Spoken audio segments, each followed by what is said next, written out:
Épisode 82, faut-il arrêter de prendre l'avion? Salut à toutes et à tous, bienvenue, c'est Hugo et je suis très content de vous retrouver pour faire un peu de français ensemble. Peut-être que certains d'entre vous sont en vacances et que vous m'écoutez à la plage ou à la montagne. Vous avez de la chance, profitez-en. Pour moi, c'est pas encore les vacances. Je voulais enregistrer ce dernier épisode avant de faire une petite pause. Il y a quelques semaines, vous avez peut-être reçu un email de ma part dans lequel il y avait une invitation pour répondre à un sondage, autrement dit un questionnaire qui vous demandait votre opinion à propos du podcast. Pour moi, l'objectif, c'était de savoir si le podcast est toujours utile pour vous et comment je pourrais l'améliorer pour qu'il soit encore plus efficace. Plus de 7000 d'entre vous ont répondu, donc j'avais plein d'informations intéressantes. Vous m'avez dit notamment que vous n'aimez pas trop les témoignages des autres auditeurs du podcast. Parce que ces personnes n'ont pas une prononciation parfaite, qu'elles font des erreurs, et que vous écoutez le podcast pour apprendre un français parfait. Alors je dis pas que mon français est parfait, mais voilà, c'est celui d'un natif. Et ça, je peux le comprendre, donc j'ai pris la décision d'arrêter de diffuser les témoignages dans le podcast. En plus, c'était quelque chose qui prenait pas mal de temps, et j'avais beaucoup de retard, donc là, je diffusais des témoignages que j'avais reçus il y a 1 an. C'était un peu bizarre et je sais même pas si les personnes qui m'avaient envoyé ces témoignages écoutaient toujours le podcast. Donc voilà, j'ai pris la décision de ne plus diffuser de témoignages dans le podcast. Vous m'avez aussi dit que vous préférez quand les épisodes sont un peu plus courts, quand ils durent environ 30 minutes. C'est vrai que sur les derniers épisodes, j'avais tendance à parler un peu plus longtemps. Les épisodes duraient entre 40 et 50 minutes et je peux comprendre que c'est difficile à suivre, c'est difficile de rester concentré pendant aussi longtemps. Maintenant, je vais essayer d'être plus succinct, d'être plus concis pour ne pas dépasser les 30 minutes. Et c'est aussi pour ça que j'ai décidé d'arrêter les témoignages. Comme ça, ça va me permettre de gagner un peu de temps. Justement, pour ne pas perdre plus de temps, on va s'attaquer directement à notre sujet du jour.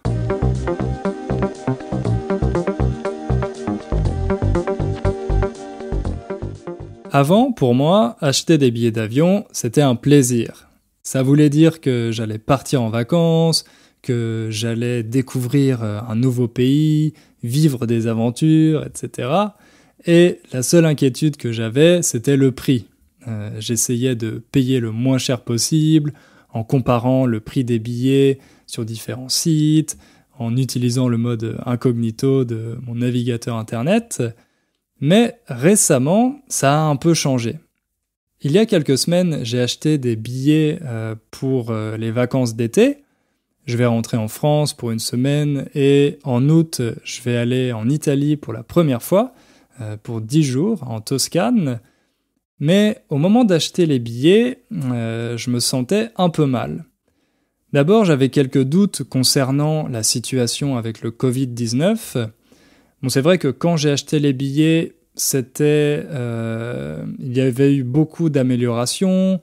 On disait que la pandémie était en train de se calmer. Donc voilà, le contexte était un peu différent parce que récemment, on parle de plus en plus d'une deuxième vague de Covid-19. Mais bon, ça c'est pas le problème dont j'aimerais parler dans cet épisode. L'autre problème que j'avais et dont j'aimerais parler, c'est celui qui concerne l'environnement. On sait que prendre l'avion, c'est très mauvais pour la planète. Et avant, j'y faisais pas vraiment attention. Je pensais simplement aux vacances, au plaisir de découvrir un autre pays. Mais à cause de la pression sociale et aussi des médias, maintenant c'est quelque chose qui est à l'esprit de plus en plus de personnes. En tout cas, moi, quand j'achète un billet d'avion, je pense de plus en plus souvent à ça. Heureusement, après avoir validé mes billets, la compagnie aérienne, donc l'entreprise qui vend les billets d'avion et qui assure les vols, la compagnie aérienne m'a proposé de compenser mon voyage, autrement dit de payer un supplément, de payer un peu plus d'argent pour compenser les émissions de CO2, de dioxyde de carbone. Je crois que c'était un supplément de 10 €. Donc moi je me suis dit, ah bah voilà, c'est super, je vais payer 10 €, ça compense mes émissions de CO2, et comme ça je ne culpabilise pas, j'ai bonne conscience et je vais pouvoir voyager l'esprit tranquille. Malheureusement, c'était pas si facile que ça. Parce qu'après avoir acheté ces billets avec le supplément pour compenser mes émissions de CO2, j'ai commencé à me poser pas mal de questions. Je me suis demandé comment ce système fonctionne exactement, comment on peut compenser ces émissions, et si c'est tellement efficace, pourquoi est-ce que c'est pas obligatoire ? Pourquoi est-ce que c'est pas automatiquement inclus dans le prix des billets ? Donc voilà, j'ai commencé à douter un peu de ça et le sentiment de culpabilité de prendre l'avion n'a pas disparu. À cause de ça, j'ai commencé à faire des recherches, à me documenter sur le sujet et j'ai voulu savoir si ce système de compensation fonctionne, s'il est vraiment efficace, si on peut prendre l'avion en 2020 en ayant l'esprit tranquille.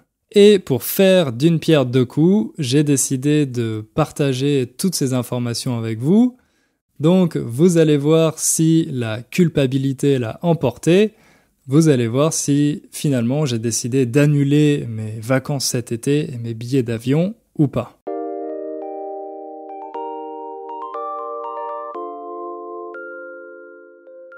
Pour commencer, il faut remettre les choses dans leur contexte. Prendre l'avion, même aujourd'hui en 2020, ça reste un privilège.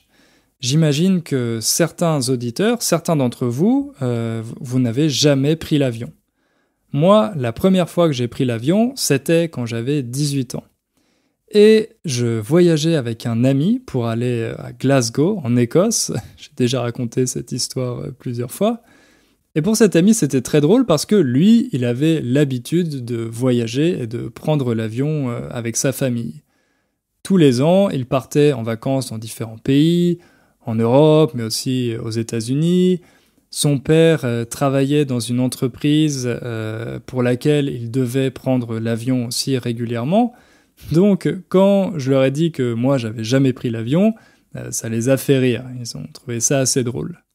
Bon, maintenant, vous savez que je suis un professionnel de l'avion. Vous avez peut-être vu la vidéo que j'ai faite sur le sujet, comment prendre l'avion en français. Mais bon, jusqu'à mes 18 ans, j'avais jamais pris l'avion.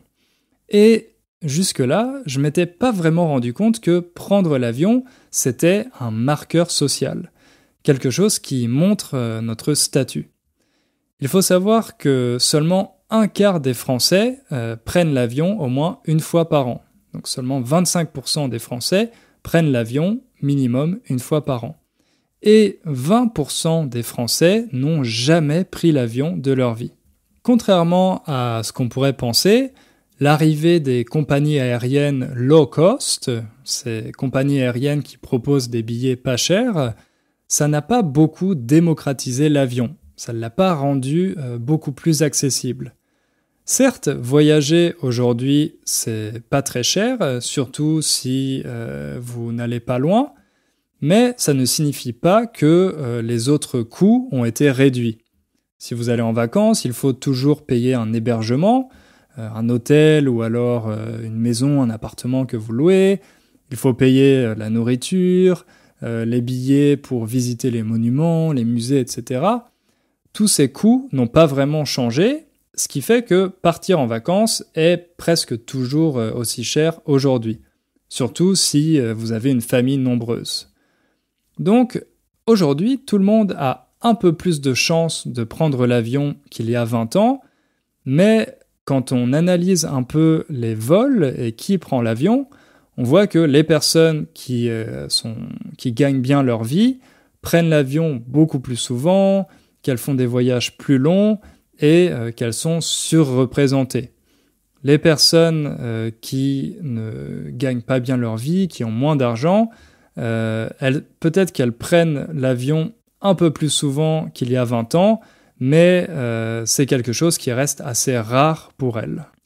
Et ces inégalités, on les retrouve au niveau mondial. Par exemple, on estime qu'entre 80 et 90% de la population mondiale n'a jamais pris l'avion. Ça, c'est un chiffre qui m'a vraiment choqué quand je l'ai découvert, parce que dans les pays occidentaux, dans les pays riches, développés, on a l'impression que prendre l'avion, c'est vraiment quelque chose de banal, mais quand on regarde au niveau mondial, eh bien, on voit que ça reste encore un privilège des pays développés. Par exemple, si on prend l'Amérique du Nord, les États-Unis et le Canada, plus les pays européens, ils représentent 50% des kilomètres parcourus en avion, alors que ces pays représentent seulement 15% de la population mondiale. Donc vous voyez que les pays occidentaux sont largement surreprésentés en ce qui concerne le trafic aérien. Depuis l'arrivée des réseaux sociaux, et en particulier Facebook et Instagram, partir en vacances 3 fois par an à l'autre bout du monde, c'est quelque chose qui semble presque normal. Mais non, prendre l'avion, ça reste un privilège, et un privilège qui a des conséquences négatives pour les habitants de l'ensemble de la planète.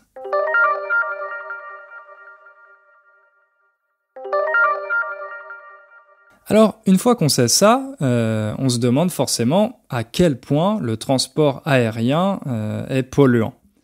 Ça, c'est une expression « à quel point », ça veut dire à quel degré, quelle est la taille du problème. À quel point le transport aérien est-il polluant? Retenez bien cette construction parce qu'on peut l'utiliser dans beaucoup de questions et c'est quelque chose qui n'est pas très intuitif, donc il faut l'apprendre. À quel point? À quel point le transport aérien est-il polluant? Alors, c'est assez facile de comprendre comment l'avion pollue. Avec les carburants, il y a des émissions de gaz à effet de serre. Les gaz à effet de serre, ce sont ces gaz qui sont présents dans l'atmosphère et qui contribuent au réchauffement climatique. Le principal, c'est le CO2, le dioxyde de carbone.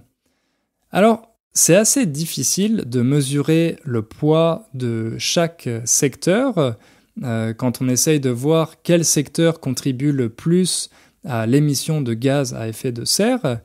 C'est difficile parce qu'on ne sait pas toujours ce qu'il faut prendre en compte. Est-ce qu'on prend en compte seulement les émissions directes ou alors aussi les émissions indirectes? Alors, je vais prendre un exemple pour illustrer ça, l'exemple de l'agriculture. Dans le secteur de l'agriculture, il y a des émissions directes de CO2 et des émissions indirectes. Les émissions directes, ce sont par exemple celles des animaux d'élevage, en particulier des vaches.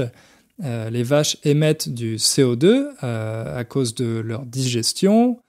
Et puis d'un autre côté, il y a les émissions indirectes, par exemple celles liées à la production de la nourriture pour les animaux d'élevage, au transport de ces animaux. Tout ça, ce sont des émissions indirectes. Il y a certaines études qui s'intéressent seulement aux émissions directes, d'autres qui intègrent les émissions indirectes, ce qui fait que c'est parfois difficile de comparer les résultats.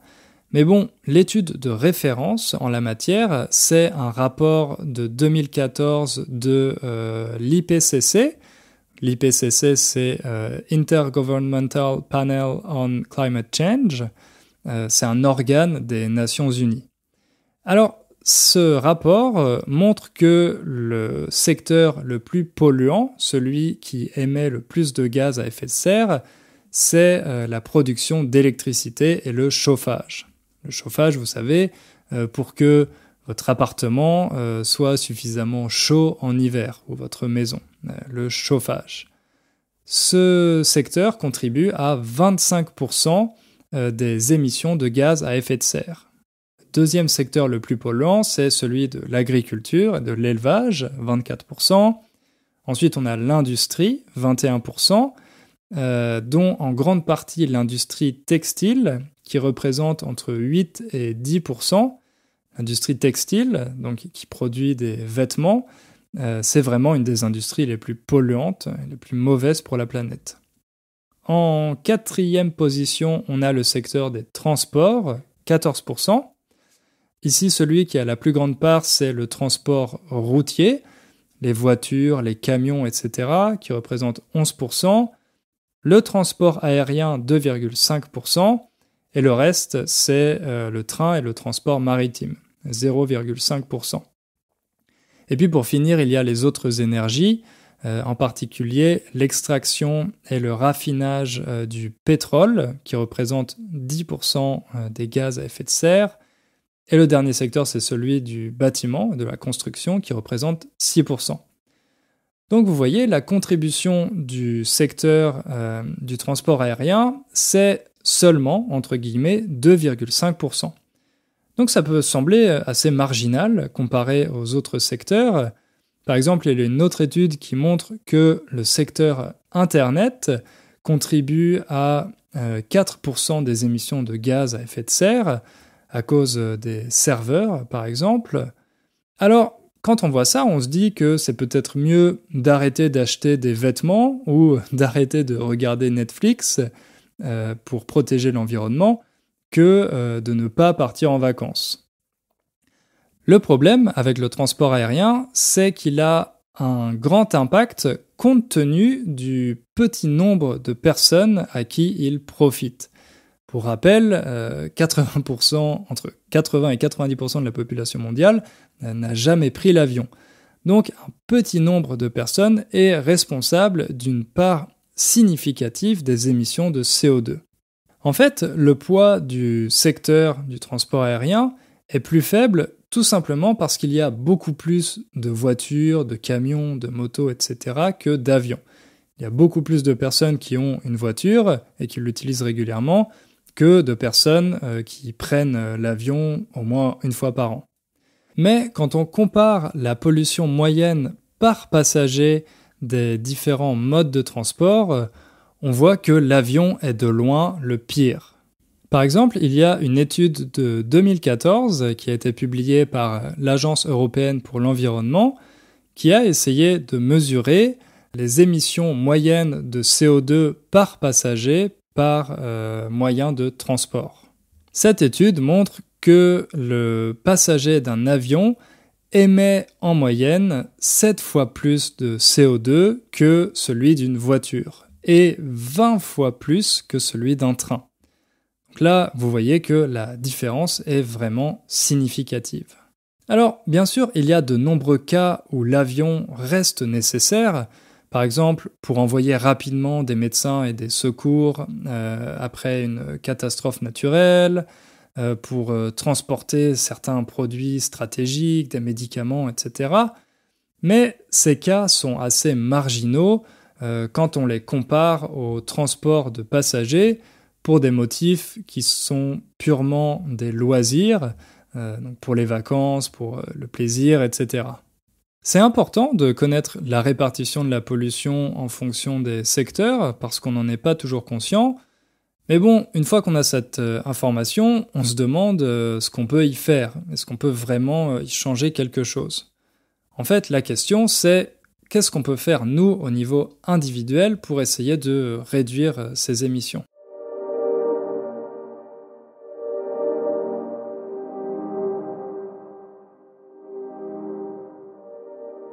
En 2015, les pays du monde entier se sont réunis à Paris pour signer des accords sur la protection de l'environnement, les accords de Paris. Bon, ensuite, certains pays ont décidé de sortir de ces accords à cause de décisions de certains présidents. Bref, ce qu'il faut savoir, c'est que l'objectif des accords de Paris, c'est de limiter le réchauffement climatique à plus 1,5 degrés Celsius évidemment, d'ici 2050. Au niveau individuel, qu'est-ce que ça représente ? En fait, si on veut respecter les accords de Paris, il faut que chaque personne n'émette pas plus de 2 tonnes de CO2 par an. Alors ça peut sembler beaucoup, 2 tonnes de CO2, c'est un peu difficile de se rendre compte de ce que ça représente. Alors pour savoir ça, il y a plein d'outils qui sont disponibles sur Internet. Vous pouvez calculer votre budget carbone, combien vous émettez de carbone chaque année en fonction de l'endroit où vous vivez, de votre logement, du chauffage, de votre alimentation, est-ce que vous possédez une voiture ou pas, est-ce que vous prenez l'avion souvent, etc. En entrant toutes ces informations, vous pouvez voir combien de tonnes de carbone vous émettez chaque année. Alors, moi, je l'ai fait et j'ai été assez choqué des résultats.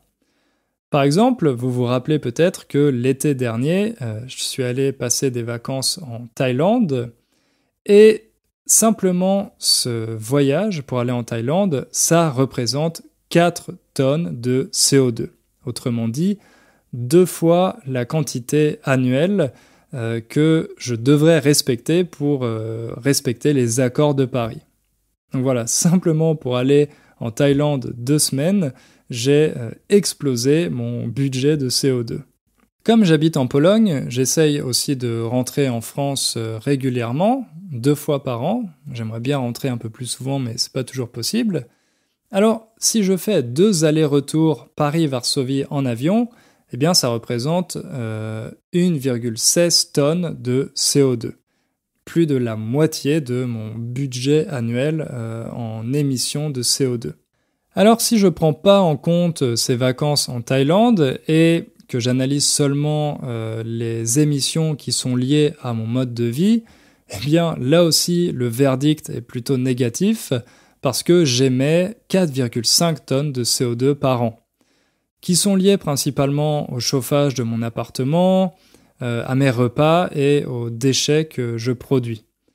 Je vis pas dans un très grand appartement, mais c'est quand même quelque chose qui émet beaucoup de CO2 pour pouvoir le chauffer, surtout qu'en Pologne il fait plutôt froid l'hiver. J'ai pas de voiture, j'ai pas besoin même de prendre les transports en commun pour aller au travail parce que je travaille à la maison. Je trie mes déchets, je suis vegan, et c'est vrai que l'alimentation végétalienne est meilleure pour l'environnement qu'une alimentation carnée, une alimentation avec de la viande. Mais malgré tout ça, j'émets 2 fois plus de CO2 que je le devrais. Donc quand on voit ce genre de résultats, je peux vous dire que c'est assez décourageant. Maintenant que j'ai tous ces résultats, la question c'est pourquoi je fais rien ? Pourquoi j'essaye pas de changer la situation ? Et là, je me rends compte que j'utilise un peu les mêmes arguments que ceux que j'entends souvent chez les personnes qui ne veulent pas arrêter de manger de la viande.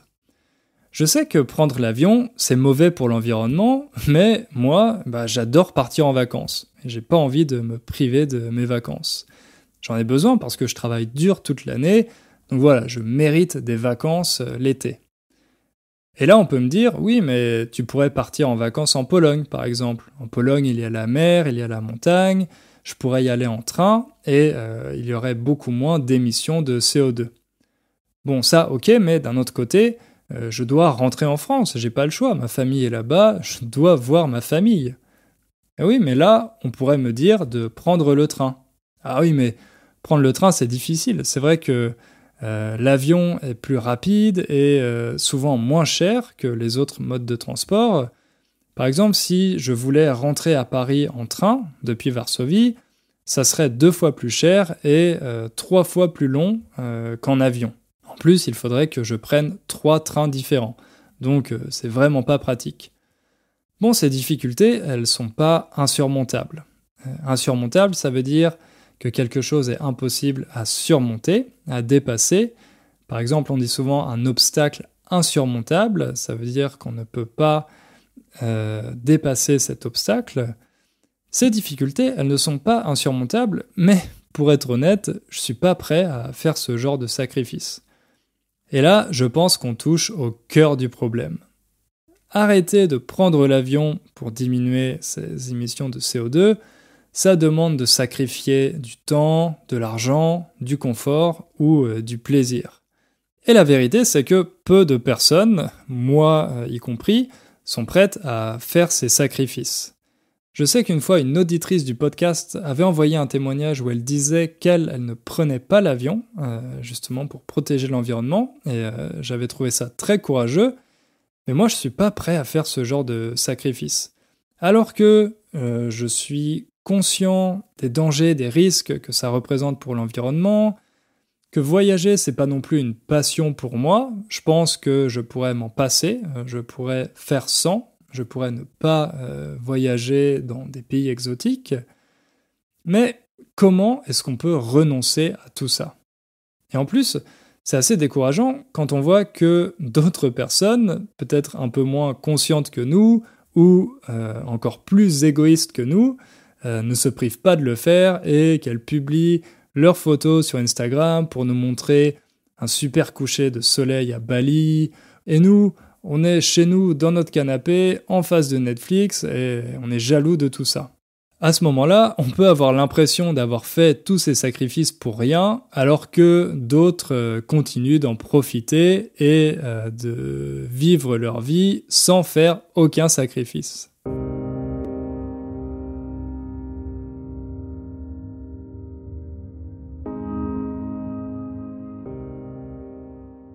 Alors, quelle solution existe pour essayer de résoudre ce dilemme?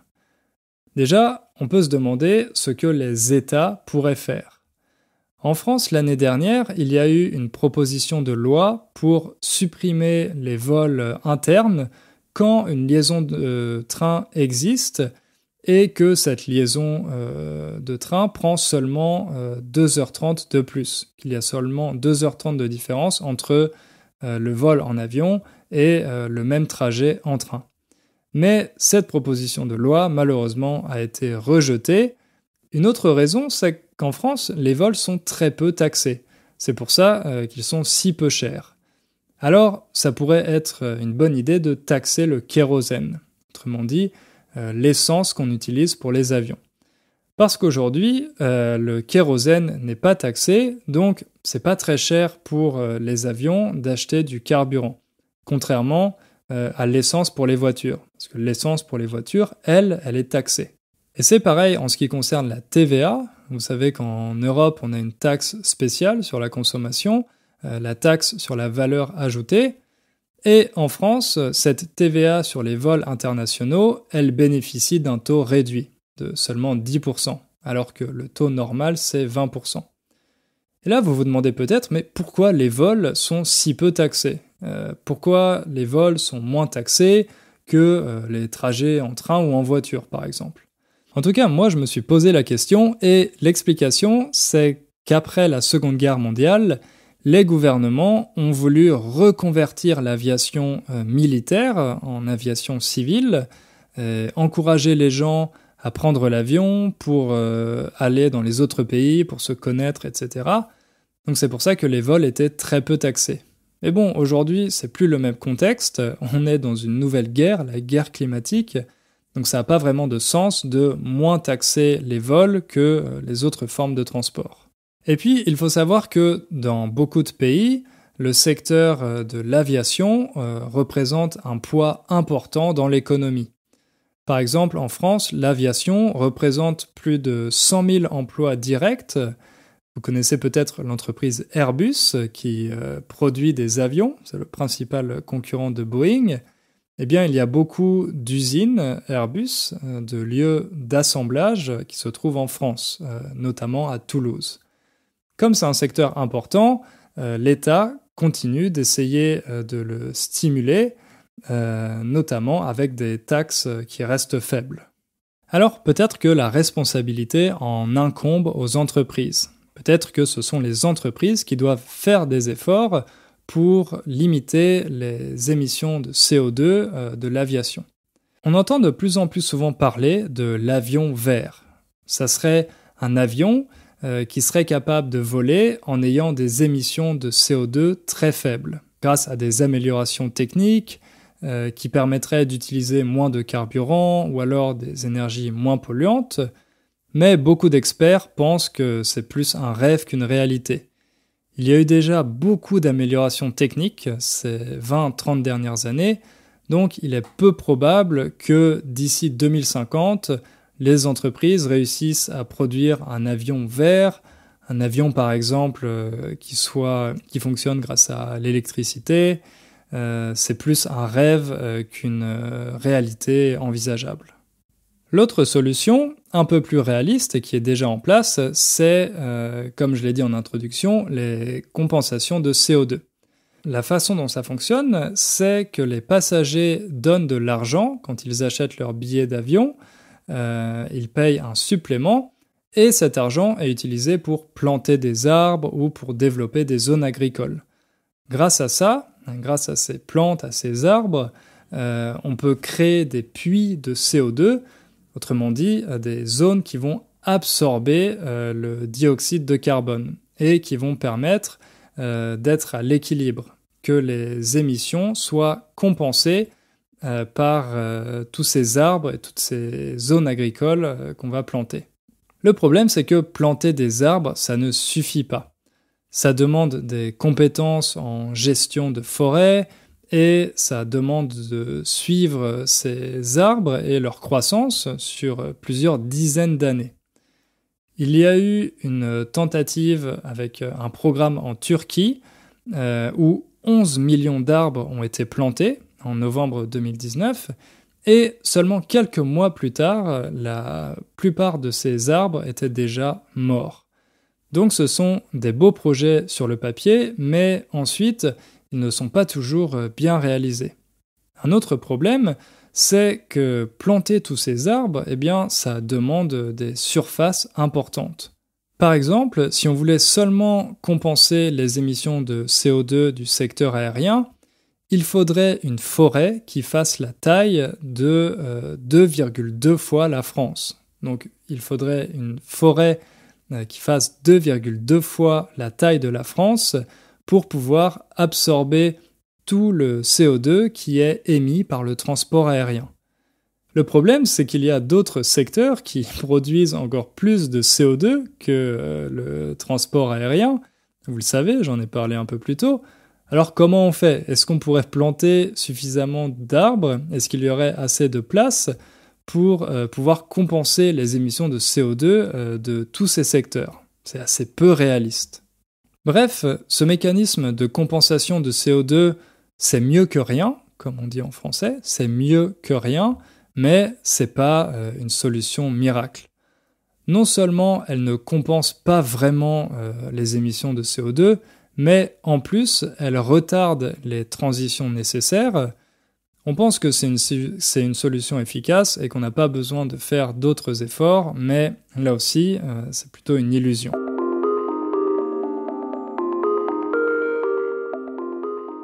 Alors maintenant, il reste la société civile, vous et moi. Qu'est-ce qu'on peut faire pour essayer d'améliorer la situation ? En fait, le vrai changement, il doit venir de la demande, de nous. On doit changer nos habitudes et nos attitudes par rapport à l'avion. Ça peut sembler difficile, mais dans certains pays, ça commence déjà à apparaître. Par exemple, en Suède, il y a un nouveau mot qui est apparu, flexcam. Ça veut dire, bon, excusez mon accent suédois, je parle pas du tout suédois, mais c'est la honte de prendre l'avion. En français, on a trouvé l'équivalent avi-honte. Donc A-V-I-H-O-N-T-E, c'est un mélange de avion et du mot honte, quand on a honte de quelque chose. De plus en plus de personnes ont honte de prendre l'avion. Par exemple, j'ai des amis qui sont allés en vacances au Mexique il y a quelque temps, et ils m'ont dit que beaucoup de personnes autour d'eux ont essayé de les faire culpabiliser en leur disant que c'était pas raisonnable de prendre l'avion pour aller aussi loin, que c'était mauvais pour l'environnement, etc. Donc il y a une espèce de pression sociale qui commence à apparaître. Et la pression sociale, c'est toujours un bon moteur de changement. Quand partir en vacances à l'autre bout du monde ne suscitera plus l'admiration de vos amis, mais au contraire leur mépris, à ce moment-là, ça sera plus facile d'y renoncer. Ça sera aussi plus facile de renoncer à ces longs voyages quand il y aura davantage d'alternatives. Et ça aussi, ça se développe beaucoup. ce qu'on appelle le tourisme local, quand vous partez en vacances pas très loin de chez vous, en train par exemple. En France, c'est super parce que la France a beaucoup de régions magnifiques, donc on est très chanceux. On a aussi la mer, la montagne. C'est très facile de partir en vacances en France. Mais en règle générale, quand les gens vont redécouvrir leur pays, redécouvrir qu'il y a des destinations très sympas, pas très loin de chez eux, eh bien, ils vont peut-être arrêter d'avoir ce réflexe de prendre des billets d'avion pour partir à l'autre bout du monde.